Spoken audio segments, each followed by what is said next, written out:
دینی الاسلام دینی الاسلام، اندھیرے چھٹے اجالا ہوا، ظلم و ستم کا ازالہ ہوا، دینی الاسلام دینی الاسلام۔ الحمد للہ رب العالمین والصلاة والسلام علی سید الانبیاء والمرسلین، اما بعد فاعوذ باللہ من الشیطان الرجیم، بسم اللہ الرحمن الرحیم۔ الصلاة والسلام علیک یا رسول اللہ وعلی آلک واصحابک یا حبیب اللہ، الصلاة والسلام علیک یا نبی اللہ وعلی آلک واصحابک یا نور اللہ۔ سرکار مدینہ راحت قلب و سینہ فیض گنجینہ صاحب معطر معمر پسینہ باعث نزول سکینہ صلی اللہ تعالی علیہ وسلم کا فرمان باقرینہ ہے، جو شخص روزانہ مجھ پر 1000 مرتبہ درود پاک پڑھے گا وہ اس وقت تک نہیں مرے گا جب تک کہ جنت میں اپنا ٹھکانہ نہ دیکھ لے۔ صلو علی الحبیب صلی اللہ تعالی علی محمد صلی اللہ تعالی علیہ وسلم۔ میٹھے میٹھے اسلامی بھائیوں اور مدنی چینل کے ناظرین، سیدنا امام حسین رضی اللہ تعالی عنہ نبی کریم علیہ السلام کے وہ پیارے نواسے ہیں جن کے بارے میں کثیر احادیث طیبات بیان ہوئی ہیں۔ امام حسین رضی اللہ تعالی عنہ آپ 5 شعبان المعظم سن 4 ہجری میں مدینہ المنورہ میں پیدا ہوئے۔ سرکار مدینہ صلی اللہ علیہ وسلم نے آپ کے کان میں اذان دی اور آپ کے منہ میں لعاب دہن ڈالا اور آپ کے لیے دعا فرمائی۔ پھر 7ویں دن آپ کا نام حسین رکھا اور عقیقہ کیا۔ امام حسین رضی اللہ تعالی عنہ کی کنیت ابو عبداللہ اور لقب سبط رسول اور ریحانۃ الرسول ہے۔ حدیث پاک میں ہے، رسول خدا محبوب کبریا صلی اللہ تعالی علیہ وسلم نے فرمایا کہ حضرت ہارون علیہ السلام نے اپنے بیٹوں کا نام شبیر اور شبر رکھا اور میں نے اپنے بیٹوں کا نام انہی کے نام پر حسن اور حسین رکھا۔ اسی لیے حسنین کریمین کو شبر اور شبیر کے نام سے بھی یاد کیا جاتا ہے۔ سریانی زبان میں شبر اور شبیر اور عربی زبان میں حسن و حسین دونوں کے معنی ایک ہی ہیں۔ حدیث پاک میں ہے، الحسن والحسین اسمان من اہل الجنہ، حسن اور حسین دونوں جنتی ناموں میں سے ہیں۔ عرب کے زمانہ جاہلیت میں یہ نام کسی نے نہیں رکھے تھے، نبی پاک علیہ السلام نے اپنے نواسوں کے یہ نام رکھے ہیں۔ ابن العرابی حضرت مفضل سے روایت کرتے ہیں کہ اللہ تعالیٰ نے یہ نام مخفی رکھے، یہاں تک کہ نبی پاک علیہ السلام نے اپنے نواسوں کا نام حسن اور حسین رکھا۔ امام حسین رضی اللہ تعالی عنہ کے فضائل سے کثیر احادیث مالا مال ہیں۔ نبی کریم رؤوف الرحیم صلی اللہ علیہ وسلم سے حضرت یعلا بن مرہ روایت کرتے ہیں، پیارے آقا دو عالم کے داتا صلی اللہ علیہ وسلم نے فرمایا، حسین منی و انا من الحسین، حسین مجھ سے ہے اور میں حسین سے ہوں۔ یعنی حسین کو حضور سے اور حضور کو حسین سے انتہائی قرب ہے، گویا کہ دونوں ایک ہیں۔ تو حسین کا ذکر حضور کا ذکر ہے اور حضور کا ذکر حسین کا ذکر ہے۔ حسین سے دوستی حضور سے دوستی ہے اور حسین سے دشمنی حضور سے دشمنی ہے۔ حسین سے لڑائی کرنا حضور سے لڑائی کرنا ہے۔ نبی کریم رؤوف الرحیم صلی اللہ علیہ وسلم ارشاد فرماتے ہیں، احب اللہ من احب حسینا، جس نے حسین سے محبت کی اس نے اللہ سے محبت کی۔ اسی لیے حضرت امام حسین رضی اللہ تعالی عنہ سے محبت کرنا حضور سید عالم صلی اللہ علیہ وسلم سے محبت کرنا ہے اور حضور سے محبت کرنا اللہ سے محبت کرنا ہے۔ حضرت جابر بن عبداللہ رضی اللہ تعالی عنہ سے روایت ہے، سرکار مدینہ صلی اللہ علیہ وسلم نے فرمایا، جسے یہ پسند ہو کہ کسی جنتی جوانوں کے سردار کو دیکھے تو وہ حسین بن علی کا زیارت کر لے۔ اللہ اکبر، کیا شان ہے سیدنا امام حسین رضی اللہ تعالی عنہ کی۔ حضرت ابو ہریرہ رضی اللہ تعالی عنہ فرماتے ہیں ایک مرتبہ نبی پاک علیہ الصلوۃ والسلام مسجد میں تشریف لائے اور فرمایا چھوٹا بچہ کہاں ہے؟ حضرت امام حسین دوڑتے ہوئے آئے اور حضور کی گود میں بیٹھ گئے اور اپنی انگلیاں پیارے آقا صلی اللہ علیہ وسلم کی مبارک داڑھی میں پھیرنے لگے۔ حضور نے ان کا منہ کھول کر بوسہ لیا، پھر اللہ سے دعا کی، اللہم انی احبہ فاحبہ واحب من یحبہ، اے اللہ میں اس سے محبت کرتا ہوں، تو بھی اس سے محبت فرما اور اس سے بھی محبت فرما جو اس سے محبت کرے۔ اللہ اکبر۔ معلوم ہوا پیارے آقا صلی اللہ علیہ وسلم نے صرف دنیا والوں سے نہ چاہا کہ میرے حسین سے وہ محبت کریں، بلکہ اللہ سے بھی دعا فرما رہے ہیں کہ اے اللہ میرے حسین سے تو بھی محبت فرما، اور جو بھی میرے حسین سے محبت کرے اے اللہ تو اس سے بھی محبت فرما۔ حضرت ابو ہریرہ رضی اللہ تعالی عنہ فرماتے ہیں میں نے رسول اکرم صلی اللہ علیہ وسلم کو دیکھا کہ وہ امام حسین کے لعاب دہن کو اس طرح چوستے ہیں جیسے آدمی کھجور چوستا ہے۔ حدیث کے الفاظ یہ ہیں، یمتص لعاب الحسین کما یمتص الرجل التمرہ۔ سبحان اللہ۔ حضرت عبداللہ بن عمر رضی اللہ تعالی عنہ یہ بھی اہل بیت اطہار سے کتنی زیادہ محبت کرتے تھے، یہ کیوں محبت نہ کریں؟ ان کے والد ماجد امیر المؤمنین خلیفہ دوم سیدنا عمر فاروق اعظم رضی اللہ تعالی عنہ بھی تو اہل بیت سے بڑی محبت کیا کرتے تھے۔ ایک مرتبہ یہ کعبہ شریف کے سائے میں تشریف فرما تھے کہ انہوں نے امام حسین کو آتے ہوئے دیکھا تو فرمایا، ھذا احب اہل الارض الی اہل السماء اليوم، آج یہ آسمان والوں کے نزدیک تمام زمین والوں سے زیادہ محبوب ہیں۔ امام حسین رضی اللہ تعالی عنہ نے پیدل چل کر 25 حج کیے۔ آپ بڑی فضیلت کے مالک تھے، کثرت سے نماز، روزہ، حج، صدقہ اور دیگر امور خیر ادا فرمایا کرتے تھے۔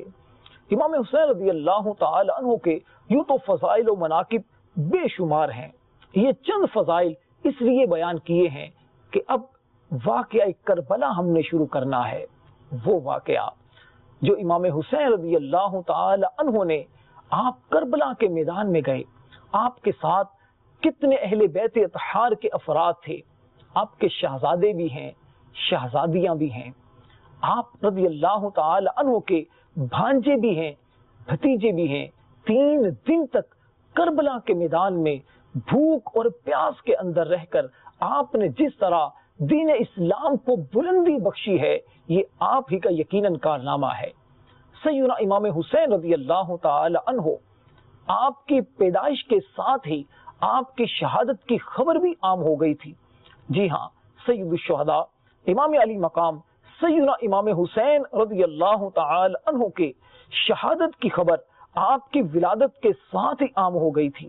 حضرت ام الفضل بنت حارث رضی اللہ تعالی عنہ یعنی حضرت عباس رضی اللہ تعالی عنہ کی زوجہ فرماتی ہیں، میں نے ایک روز نبی برحق صلی اللہ علیہ وسلم کی خدمت مبارکہ میں حاضر ہو کر امام حسین کو آپ کی گود میں دیا، پھر میں کیا دیکھتی ہوں کہ حضور علیہ السلام کی مبارک آنکھوں سے آنسو جاری ہو رہے ہیں۔ میں نے عرض کی، آقا میرے ماں باپ آپ پر قربان ہوں، آقا کیا حال ہے؟ ارشاد فرمایا، میرے پاس جبریل علیہ السلام آئے، انہوں نے یہ خبر پہنچائی کہ ان امتی ستقتل ابنی ھذا، میری امت میرے اس شہزادے کو شہید کر دے گی۔ حضرت ام الفضل فرماتی ہیں، میں نے عرض کی، آقا کیا اس شہزادے کو شہید کرے گی؟ حضور نے فرمایا ہاں۔ پھر جبریل میرے پاس ان کی شہادت گاہ کے سرخ مٹی بھی لائے ہیں۔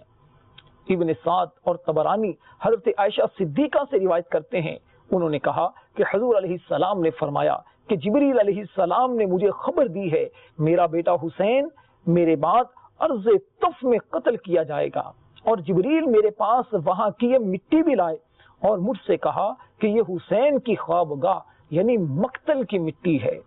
طف کوفہ کے قریب اس مقام کا نام ہے جس کو کربلا کہتے ہیں۔ نبی پاک علیہ الصلوۃ والسلام نے کتنی پہلے ہی یہ باتیں ارشاد فرما دی تھیں کہ میرے اس شہزادے حسین بن علی رضی اللہ تعالی عنہما کو کربلا کے میدان میں کس طرح شہید کیا جائے گا۔ ابن سعد حضرت شعبی سے روایت کرتے ہیں کہ حضرت علی رضی اللہ تعالی عنہ ایک موقع پر کربلا کے میدان سے گزر رہے تھے کہ ٹھہر گئے اور اس زمین کا نام دریافت فرمایا۔ لوگوں نے کہا اس زمین کا نام کربلا ہے۔ کربلا کا نام سنتے ہی آپ اس قدر روئے کہ زمین آنسوؤں سے تر ہو گئی۔ پھر فرمایا میں حضور علیہ السلام کی خدمت میں ایک مرتبہ حاضر ہوا تو دیکھا کہ نبی پاک علیہ السلام کے چشمان مبارک سے آنسو جاری ہیں۔ میں نے عرض کیا آقا آپ کیوں رو رہے ہیں؟ فرمایا ابھی ابھی میرے پاس جبریل امین آئے تھے، انہوں نے مجھے خبر دی تھی ان ولد الحسین یقتل بشاط الفرات بموضع یقال له کربلا، میرا بیٹا حسین دریائے فرات کے کنارے اس جگہ پر شہید کیے جائے گا جس کو کربلا کہتے ہیں۔ حضرت علی رضی اللہ تعالی عنہ کو بھی پہلے سے خبر ہے کہ حضرت حسین رضی اللہ تعالی عنہ کو کربلا کے میدان میں شہید کیا جائے گا۔ ان احادیث کریمہ سے واضح طور پر پتہ چلتا ہے کہ حضور پر نور سید عالم صلی اللہ علیہ وسلم کو امام حسین رضی اللہ تعالی عنہ کو شہید کرنے کی بار بار اطلاع دی گئی۔ حضور نے بھی اس کا بارہا ذکر فرمایا اور یہ شہادت حضرت امام حسین کے بچپن ہی میں مشہور ہو چکی تھی۔ سب کو معلوم ہو گیا تھا کہ آپ کو کربلا کے میدان میں شہید کیا جائے گا۔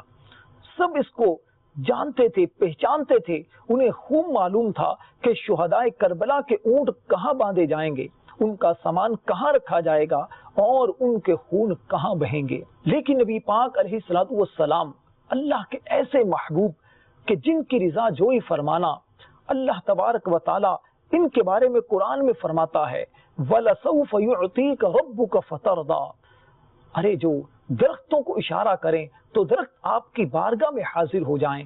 وہ پیارے نبی اگر سورج کو اشارہ کریں تو سورج مغرب سے پلٹ آتا ہے، اگر وہ چاند کو اشارہ کریں تو چاند دو ٹکڑے ہو جاتا ہے، اگر وہ برتن میں ہاتھ رکھیں تو ہاتھوں سے پانی کے چشمے جاری ہو جاتے ہیں۔ اتنی فضیلتوں، اتنی عظمتوں والے نبی، لیکن اللہ سے یہ دعا نہیں کرتے کہ اے اللہ میرا حسین شہید نہ کیا جائے، میرا حسین ایسی آزمائش میں مبتلا نہ کیا جائے، بلکہ سب کے لبوں پر ایک ہی دعا ہے کہ اللہ تبارک و تعالی ان کو ہمت، حوصلہ، صبر اور استقامت عطا فرمائے۔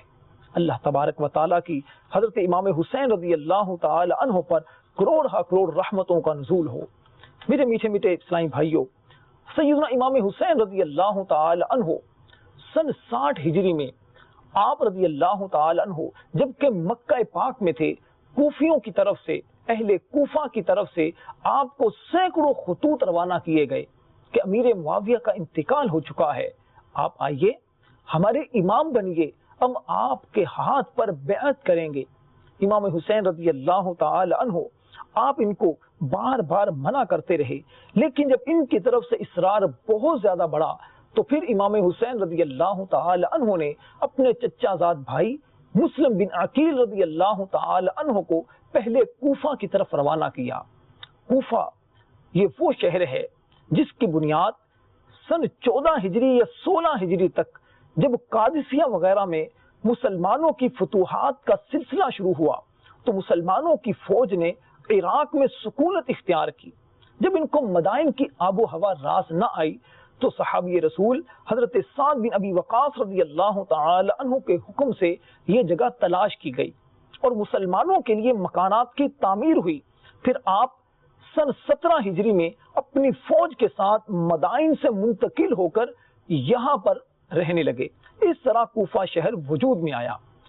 کوفہ کے لوگ بد عہدی، دھوکہ دینے اور دیگر ایسی معاملات میں یہ مشہور تھے۔ امام حسین رضی اللہ تعالی عنہ سے پہلے حضرت علی رضی اللہ تعالی عنہ کو بھی انہوں نے دھوکے دیے، امام حسن رضی اللہ تعالی عنہ کو بھی دھوکے دیے۔ اب امام حسین رضی اللہ تعالی عنہ سے محبت کا یہ اظہار کرنے لگے۔ سینکڑوں انہوں نے خطوط امام حسین کی طرف روانہ کیے۔ آخری خط جو ہانی بن ہانی سبعی اور سعید بن عبداللہ حنفی کے ہاتھوں امام حسین کو پہنچا۔ آپ نے کوفہ والوں کو لکھا کہ تم لوگوں کے بہت سے خطوط ہم تک پہنچے ہیں، لہٰذا ہم پہلے اپنے بھائی مسلم بن عقیل کو تمہاری طرف روانہ کر رہے ہیں۔ یہ وہاں کے حالات کو دیکھیں گے، اگر انہوں نے وہاں کے حالات درست دیکھے تو یہ ہمیں خط بھیجیں گے، اس کے بعد ہم بھی انشاءاللہ پیچھے پیچھے روانہ ہو جائیں گے۔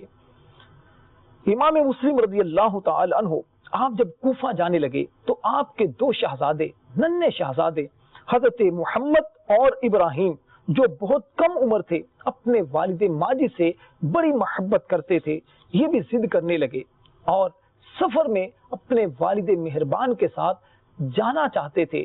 بالآخر امام مسلم نے اپنے ننھے شہزادوں کو بھی اپنے ساتھ لے لیا۔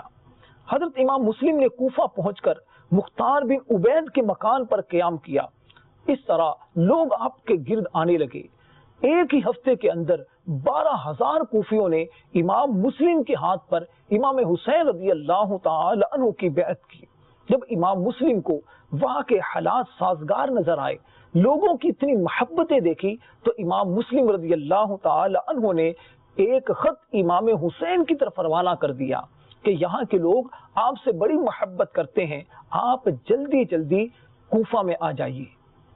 ادھر امام مسلم نے خط روانہ کیا، ادھر یزید پلید کو جب خبر ملی تو اس نے عبید اللہ ابن زیاد کو کوفہ کی طرف روانہ کیا۔ عبید اللہ ابن زیاد نے اپنے بھائی عثمان بن زیاد کو بصرہ میں اپنا جانشین مقرر کیا اور دوسرے دن کوفہ کے لیے روانہ ہوا۔ قادسیہ پہنچ کر اپنے سپاہیوں کو اس نے وہیں پر چھوڑا اور فریب کرتے ہوئے حجازی لباس پہن کر اونٹ پر سوار ہوا اور 20 آدمیوں کو اپنے ساتھ لے کر مغرب اور عشاء کے درمیان کوفہ میں داخل ہوا۔ رات کے اندھیرے میں مکر و فریب کے ساتھ آنے سے اس کا مقصد یہ تھا کہ لوگ امام حسین کی محبت میں چونکہ بہت آگے بڑھ چکے ہیں، ایسا نہ ہو کہ لوگ مجھے قتل کر دیں۔ وہی ہوا، لوگ اسی انتظار میں تھے کہ کس وقت امام حسین رضی اللہ تعالی عنہ کوفہ میں آتے ہیں۔ جب یہ شام کے وقت کوفہ میں داخل ہوا، حجازی لباس میں یہ ملبوس تھا، لوگ دھوکہ کھا گئے۔ لوگوں نے سمجھا کہ شاید امام حسین آ گئے ہیں۔ لوگوں نے نعرے لگانا شروع کر دیے، مرحبا بک یا ابن رسول اللہ، قدمت خیر مقدم۔ لوگ کہتے ہوئے پیچھے پیچھے چلے۔ ابن زیاد بدنہاد کسی کو کوئی جواب نہ دیتا تھا، بلکہ آوازوں کو سنتا اور چہروں کو بغور دیکھتا ہوا چلا جا رہا تھا۔ یہ شور سن کر اور بھی لوگ گھروں سے نکل آئے۔ مجمع یہ بڑھنا شروع ہو گیا، یہاں تک کہ یہ گورنر ہاؤس میں پہنچا۔ پھر لوگوں کو پتا چلا کہ یہ تو بدبخت عبید اللہ ابن زیاد ہے۔ اس سے لوگ منتشر ہو کر جانا شروع ہو گئے۔ اس بدباطن نے جب یہ دیکھا کہ لوگ امام حسین رضی اللہ تعالی عنہ کی محبت میں بہت بڑھ چکے ہیں اور امام مسلم بھی کوفہ میں آ چکے ہیں، تو اس خبیث نے کچھ جاسوس روانہ کر دیے، کچھ لوگوں میں اعلان کروانا شروع کر دیے کہ جس نے بھی امام مسلم کو پناہ دی ہے وہ اپنی پناہ سے دستبردار ہو جائے، جس نے بھی پناہ دی تو میں اس کو سولی پر لٹکا دوں گا۔ پھر اس خبیث نے، عبید اللہ ابن زیاد نے وہی کیا۔ اس نے لوگوں کو جس کے بارے میں پتا چلتا کہ یہ امام مسلم کے ساتھ ہے، اس پر ہی ظلم اور تشدد کرنا شروع کر دیا، یہاں تک کہ جہاں پر ہزاروں کا مجمع امام مسلم کے ساتھ تھا، آہستہ آہستہ کم ہونا شروع ہو گیا۔ اور ایک وقت وہ آیا کہ امام مسلم رضی اللہ تعالی عنہ تنے تنہا رہ گئے، آپ کے بچے بھی آپ سے جدا ہو گئے، امام مسلم اکیلے تھے، کوئی ایسا نہیں تھا جو آپ کو اپنے گھر میں پناہ دے سکے۔ بالآخر امام مسلم رضی اللہ تعالی عنہ کو گرفتار کر لیا گیا اور آپ کو گورنر ہاؤس میں لے جایا گیا۔